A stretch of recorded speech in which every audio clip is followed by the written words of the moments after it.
Salamat sa Pure Gold. May bigla kami naisip. Meron siya tinatanong kanina. Anong tinatanong mo? Bakit? Oo, pwede mo na, pag-aayon na. Anong sa tingin mo? Masarap ba yan? Ano, tingin mo, pwede mong kainin? Oo, sabihin ko. Is Ricky the boy.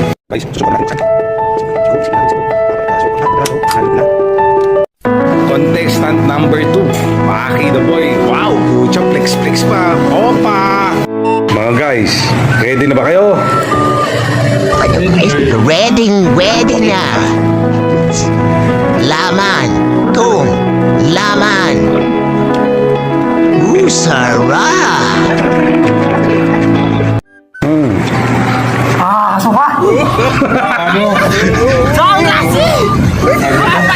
Ang baboy, parang rubber